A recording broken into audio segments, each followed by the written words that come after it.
Oração, agora por palavra não cantada, mas uma palavra ministrada, mais pausada, não em cânticos, não em melodias, mas também que tem o mesmo poder de tocar os nossos corações. A gente vai continuar falando a respeito de Sansão, sobre discernimento espiritual. A gente vai trazer aqui a abordagem, primeiramente no livro de Juízes, capítulo 16, 28.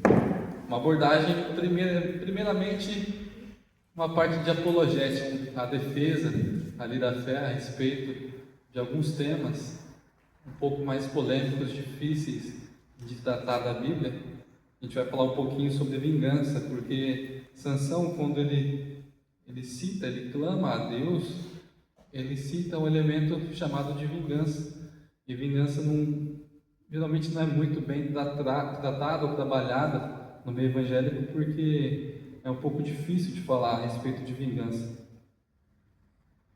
Juízes 16, 28 diz assim: Então Sansão clamou ao Senhor e disse: Senhor Deus, peço-te que te lembres de mim e fortalece-me agora só esta vez, ó Deus, para que de uma vez me vingue dos filisteus pelos meus 2 olhos.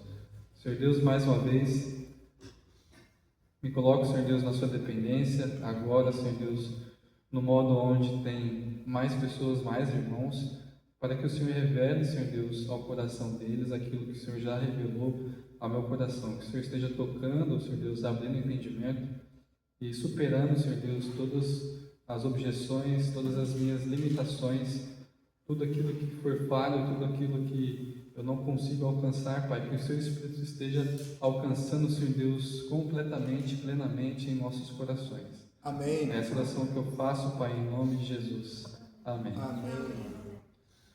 Juízes 16, 28, se os irmãos conseguirem recordar, a gente trata ali no domingo à noite falando a respeito do poder do clamor, porque esse é o início do versículo. Então Sansão clamou ao Senhor. A gente traz essa figura do clamor, do poder do clamor, e muitas vezes a vitória está a uma distância de um clamor.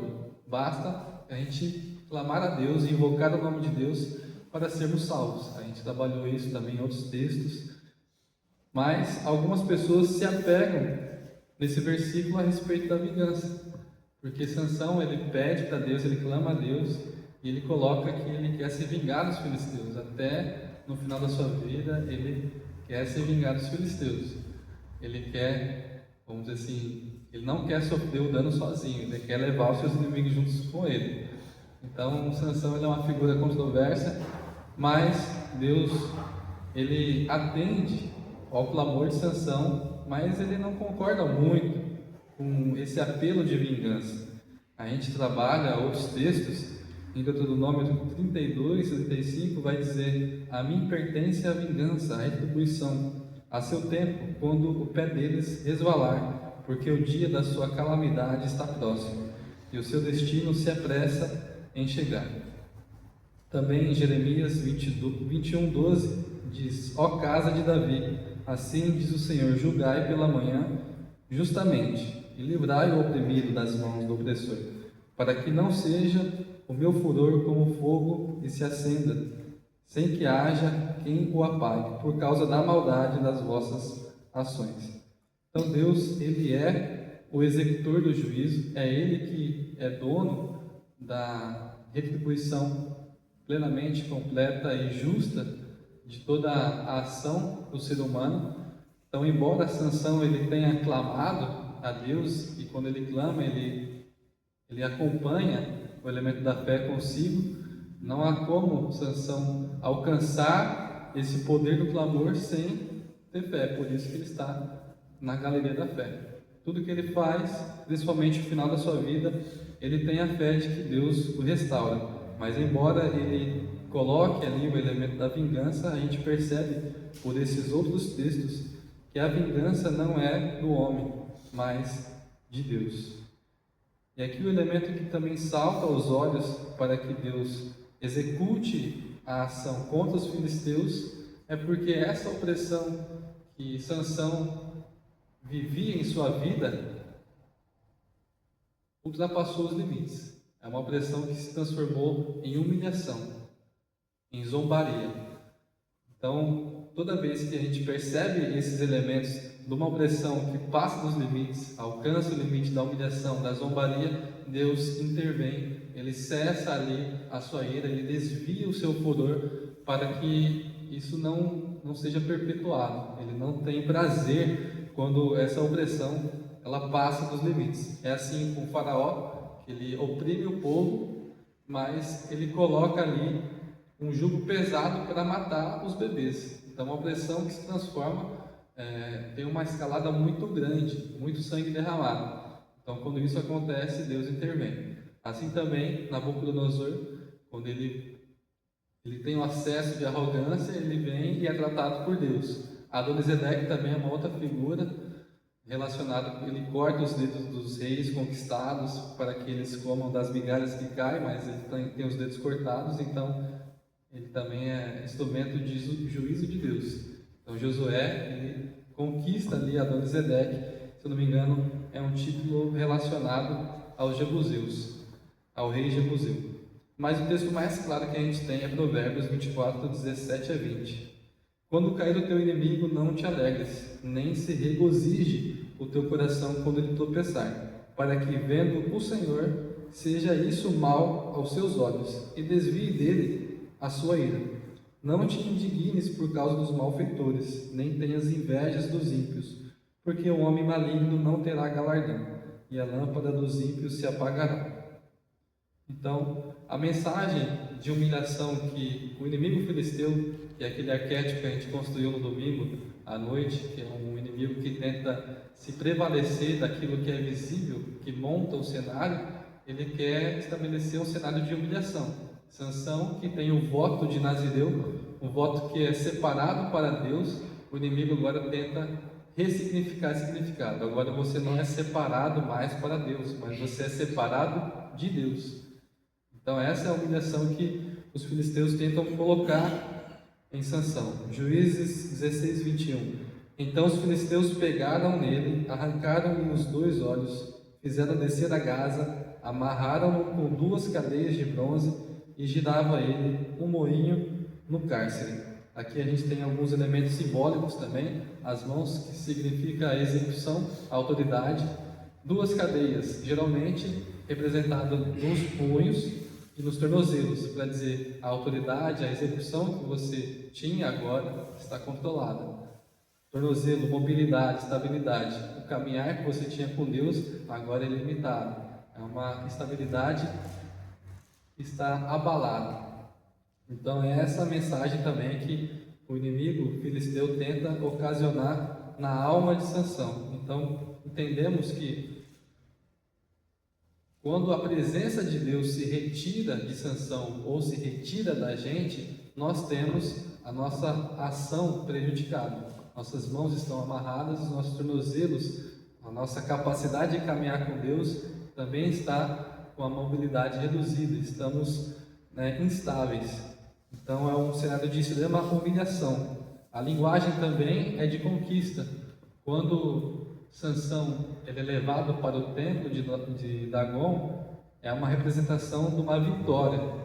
Naquele contexto, o povo que vencia as batalhas, ele celebrava. Era como se o Deus deles prevalecesse contra o Deus adversário. Então, a presença, o elemento do templo de Dagon também é essencial, porque é um culto celebrado liturgicamente, dizendo que o nosso Deus é maior e venceu. Juízes 16, 24. O povo, quando viu Sansão, louvava o seu Deus, dizendo: o nosso Deus entregou nas nossas mãos o nosso inimigo, aquele que destruía a nossa terra e multiplicava os nossos mortos. Então, esse é o papel do adversário filisteu. É um adversário ilusionista. O inimigo, ele é astuto, ele tenta se valer muito daquilo que é o sentido mais aguçado do ser humano, que são os olhos. Então, os olhos, ele tem a primazia diferente aos demais sentidos, mas a gente percebe que o ser humano, o servo de Deus, o filho de Deus, ele não é guiado pelo que vê mas pelo que ouve. É a palavra de Deus que dita o comportamento, o direcionamento do ser humano. Hebreus 4:12 é um texto bem chave, né? A gente vai trabalhar muitos versículos a respeito de Hebreus, mas Hebreus 4:12 vai dizer porque a palavra de Deus é viva e eficaz, mais penetrante do que espada alguma de dois gumes e penetra até a divisão da alma e do espírito, das juntas e medulas, e é apta para discernir. Então é a palavra de Deus que tem essa capacidade de discernir os pensamentos e intenções do coração. E não há criatura alguma encoberta diante dele, antes todas as coisas estão nuas e patentes aos olhos daquele com quem temos de tratar. Então a palavra de Deus, ela tem essa capacidade de discernimento. Ela divide completamente a alma e o espírito. É ela única, suficientemente capaz de nos guiar. Então a gente entende também por Hebreus 11:3. Pela fé entendemos que os mundos, pela palavra de Deus, foram criados, de maneira que aquilo que se vê não foi feito do que é aparente. Então a palavra de Deus tem essa capacidade de criar. Então a criação, a gente vê isso em Gênesis, foi dado por palavras não de qualquer um, a palavra de Deus. A palavra de Deus cria cenários, cria ambientes, cria mundos, também cria cenários favoráveis a gente. Então, do que estamos se alimentando? Então, Sansão, ele cria esse cenário, ele tem esse acesso da graça de Deus e por isso ele clama, para se ver livre daquela opressão que se transformou em humilhação, em zombaria. Também Sansão, ele faz ali o resgate do elemento da vingança, mas neurologicamente a vingança ela só consegue ser assimilada como recompensa quando a gente está vivo. Sansão morre. Sansão não tem aquilo que ele desejava, o prazer de ter a recompensa da vingança. Então é por isso que não existe a vingança como alguns abordam ou tentam criticar o texto bíblico. Então a vingança que ela está presente naquele comportamento de injusta agressão ou de comportamento injusto que é punido, Sansão não desfruta, não há desfrute em Sansão naquela atitude, porque ele morre. Tão simples assim. Então a gente percebe que, embora ele tenha feito a menção do elemento da vingança, ele não tem o prazer da recompensa da vingança. E agora a gente vai falar um pouquinho mais a respeito dos filisteus, agora no período de Eli. 1 Samuel 4, a gente tem alguns elementos ali, algumas derrotas para Israel. A primeira derrota acontece em 1 Samuel 4:2. Vamos ver aqui. Porque isso também fala sobre discernimento espiritual. E os filisteus se dispuseram em ordem de batalha para sair contra Israel. E estendendo-se a peleja, Israel foi ferido diante dos filisteus, porque feriram na batalha no campo uns 4.000 homens. E aí no versículo 10, então pelejaram os filisteus, e Israel foi ferido, fugindo cada um para sua tenda, e foi tão grande o estrago que caíram de Israel 30.000 homens de pé. A gente vê aqui duas batalhas, duas derrotas, a segunda muito grande. A primeira derrota, os anciões, eles perceberam que Deus não estava presente com Israel, então eles tiveram uma ideia: vamos trazer a arca, a presença de Deus, o poder de Deus no meio de nós, porque assim como foi com Josué, com a arca indo à frente, venceu o povo de Jericó, assim também será conosco. Então eles se apegaram à simbologia da presença de Deus, e eles não tiveram o discernimento capaz de entender o que difere a simbologia da presença real de Deus. Então esse é a grande derrota que começa com os anciãos que tinham o dever de guiar o povo, e eles tiveram ali acesso a uma meia-verdade, porque Deus não estava realmente presente com o povo de Israel, mas eles não suficientes com a primeira derrota, eles se alimentam de uma simbologia errada. Embora a arca representasse realmente a presença de Deus, o poder de Deus, de nada adianta a gente se apegar à simbologia, porque no final das contas isso se transforma em um amuleto. A gente percebe que existiam judeus supersticiosos naquela época, e não diferente, hoje também existem cristãos supersticiosos, né? Cristãos que se apegam a lenço abençoado, à terra santa, ao sal do Mar Morto, né? A gente vê porções de bizarrices aí no meio neopentecostal que a gente se depara ao longo do dia, ao longo da semana, é falado na TV. Então a presença simbólica, ela é diferente da presença real. A gente precisa também entender esses aspectos do que a gente consegue discernir aquilo que é real daquilo que é simbólico. Existem elementos simbólicos, mas existem também elementos que são reais. Existe também algumas práticas de ritos que visam uma reparação, que visam a aprovação de Deus. E quando eu digo prática, eu digo a prática desvinculada, desconectada do coração. Isso também está presente no meio cristão. Existem práticas, ritos, ações dos cristãos servos de Deus, seja aqui nessa denominação, seja em outras denominações, seja em outras religiões, que elas visam algum benefício, mas isso está racionalizado de forma fria.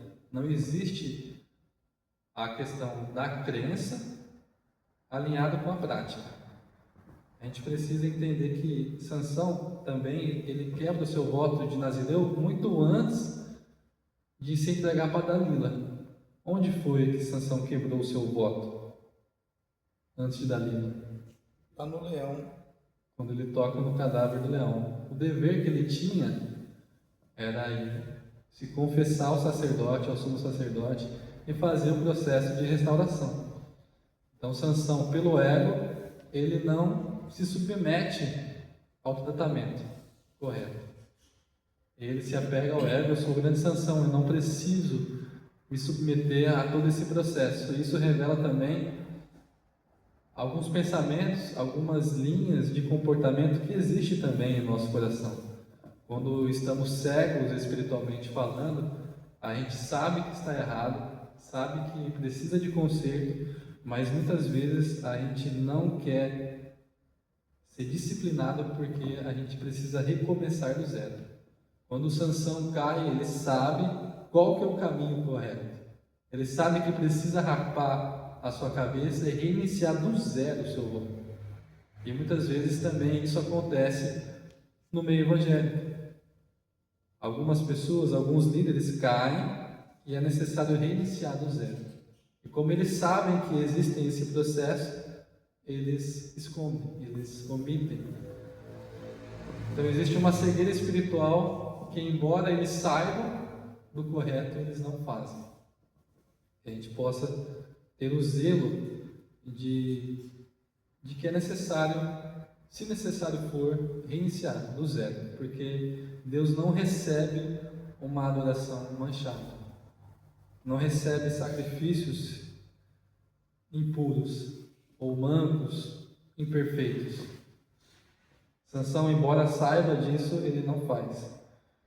Então a gente precisa sempre quando necessário, voltar a estaca zero, custe o que custar.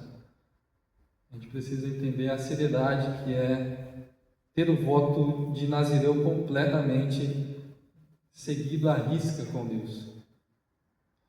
A gente percebe que Deus não recebe adoração manchada ou defeituosa em Levítico 22:20, mas tem um texto muito forte em Malaquias 1:10. Já pensou você se deparar com alguém falando, algum profeta falando para você, Malaquias 1:10, quem dera houvesse entre vocês alguém que fechasse as portas do templo, para que não se acendesse em vão o fogo do meu altar. Eu não tenho prazer em vocês, diz o Senhor dos Exércitos, nem aceitarei as suas ofertas. É uma palavra muito forte que acontecia no contexto de Malaquias, mas isso já vem acontecendo muito antes. Existe uma certa divergência no que a teologia chama de ortodoxia e ortopraxia. Ortodoxia é uma fé, uma sã doutrina reta, alinhada. Ortopraxia refere à prática, prática, uma prática reta. E a gente também tem a ortodontia, que é os dentes alinhados, dente reto. Então, a gente precisa alinhar a crença correta, a sã doutrina, ortodoxia, com a prática correta. Ao longo do Velho Testamento e até no contexto de Jesus, os judeus eles sempre foram muito bons na prática. Mas em questão de doutrina, em questão de fé, em questão de coração, eles se viam distantes. Que a gente não possa ser um cristão ortodoprático, mas os dois, equilíbrio entre a fé, que é vivida em seu coração interiormente, mas que em consequência se manifesta também. Que a gente possa ter essa noção, esse discernimento, que a verdade, a fé, ela precisa ser vivida antes no coração para depois se manifestar em ações. É isso que Jesus Cristo vem para denunciar. O primeiro caso de uma ação sem fundamento, sem verdade, sem coração, de uma prática que não está alinhada com a fé, ela está lá em Gênesis. Os irmãos chutam qual é a primeira prática desvinculada do coração, sem fé, de duas ofertas? O sacrifício de Caim. Caim e Abel. Ali tem o primeiro caso de uma ortodopraxia sem ortodoxia. Existe a prática correta, os dois entregam, mas só um tem o seu sacrifício aceito. Visivelmente a gente percebe que os dois entregaram. Alguns vão preferir o sacrifício de Caim, porque é produto da terra. Porque quando você olha o sacrifício de Abel, tem uma cabeça degolada, sangue derramado, não é bonito de se ver. Mas, diante daquela oferta, existia um coração alinhado com a vontade de Deus. Então é por isso que o sacrifício de Abel é superior a de Caim. E é isso também que Hebreus 11, 4 a 6 vai dizer. Pela fé, Abel ofereceu a Deus maior sacrifício do que Caim, pelo qual alcançou o testemunho de que era justo, dando Deus testemunho dos seus dons, e por ela, depois de morto, ainda fala. Pela fé, Enoque foi transladado para não ver a morte, e não foi achado, porque Deus o transladara, visto como antes da sua transladação alcançou o testemunho de que agradara a Deus. Ora, sem fé é impossível agradar-lhe, porque é necessário que aquele que se aproxima de Deus creia que Ele existe e que é galardoador dos que buscam, dos que o buscam. Então esse texto de Hebreus ele é pontual, ele fecha aqui no versículo 6, mas a gente já trabalhou no versículo 3 também, que a fé é um elemento importante, não apenas importante, é necessário. A gente vai trabalhar o poder justamente daquilo que é necessário. Existe uma diferença daquilo que é necessário e daquilo que é importante. A gente percebe aqui, ora sem fé é impossível agradar a Deus porque é necessário. E aquele que se aproxima de Deus creia que Ele existe e que é galardoador dos que o buscam. O poder do necessário. Você hoje sabe diferenciar aquilo que é necessário daquilo que é importante? O que é necessário? Eu costumo dizer que o necessário ele tem o poder da vida e da morte. É necessário que você respire. É necessário que você se alimente. Sem se alimentar, sem respirar, morremos. Mas aquilo que é importante, ele tem o sinônimo de valioso, ele se torna um pouco relativo, subjetivo. É importante, para mim, é valioso que eu tenha mais de uma mochila, que eu tenha uma mochila, porque quando eu vou para São Gabriel, eu preciso ter as minhas coisas de bombeiro nela, ela precisa ser maior. Mas, para os irmãos, isso não é importante. É importante outra coisa. Então, o importante ele é um pouco relativo, ele varia um pouco de pessoa para pessoa, mas é necessário. e o que é necessário é indispensável. A gente creia que ele existe. Também numa conversa junto deles, de Jesus com o mestre Nicodemo, chamado príncipe dos judeus, ele disse que é necessário também o quê? Nascer de novo. Nascer de novo. Ele não disse que é importante, mas ele disse que é necessário. Então o necessário, ele é indispensável. Será que hoje, o culto de hoje, para alguns, era importante ou era necessário? Será que perdoar o irmão é importante ou é necessário? Será que o jejum que agrada a Deus, escrito lá em Isaías, daquele modo, ele é enxergado de maneira necessária para todos daquele modelo ou é um aspecto apenas importante? Será que confessar os meus pecados é importante ou é necessário? Então que a gente possa ter em mente o poder daquilo que é necessário. A gente percebeu ao longo aqui dos filisteus que eles imprimiram algumas vitórias, duas delas no período de Eli. Isso também revela o desprezo da família sacerdotal. Ele repreende, mas repreende já tardiamente seus filhos. É relatado em 1 Samuel 2, eles não conheciam a Deus, embora fizessem liturgicamente o que era previsto, eles não conheciam de fato Deus. Isso está relatado lá em 1 Samuel 2, se não me engano, no versículo 12.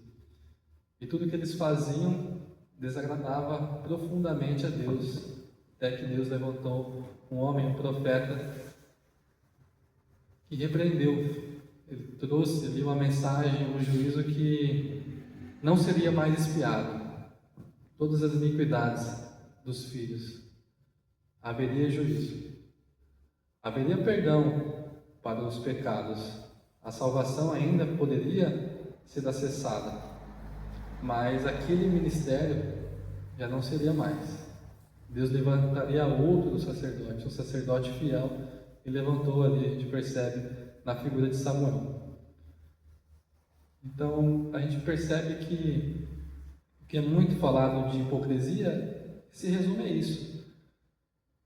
Há uma fé que não está vinculada ao coração, está vinculada à prática.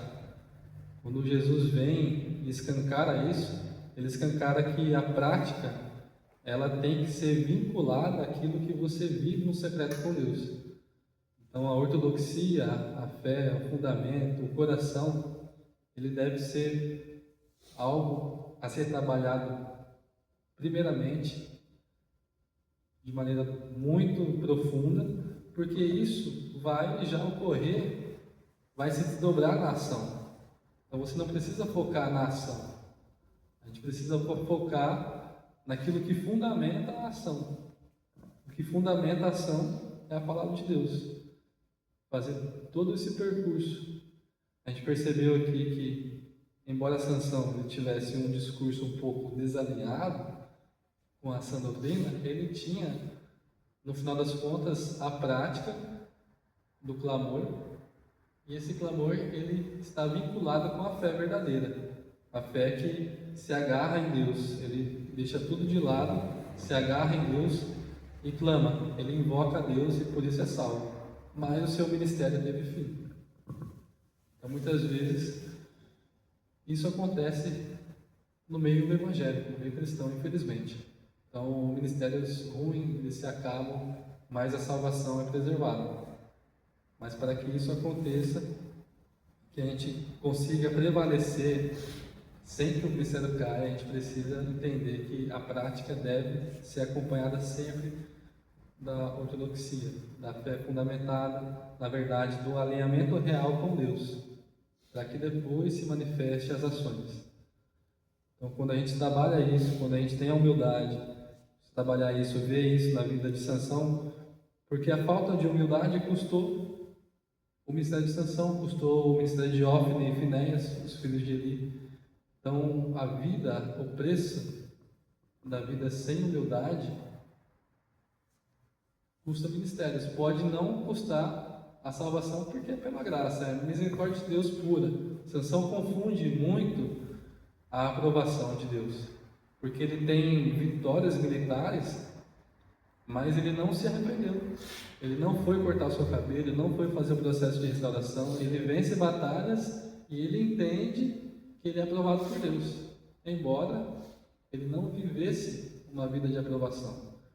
Também temos relatos hoje, talvez não nessa igreja, mas em outras, de que muitos irmãos, no aspecto, por exemplo, de dízimo, eles entendem que não dizimam, estão prosperando, Deus está abençoando, mas muitas vezes isso é misericórdia de Deus. Isso não está alinhado com a prática, não está alinhado, na verdade, com a doutrina, com a fé bíblica. A fé bíblica, ela já delimita ali uma ação correta do coração para depois uma ação correta das mãos. Então, que a gente possa ter esse discernimento, esse alinhamento primeiro com a palavra de Deus, obedecer de coração para depois isso se manifestar em ações. Então, a ação do coração, ela antecede a ação das mãos. É essa palavra que eu tenho para os irmãos sobre o discernimento espiritual de hoje. Amém. Amém.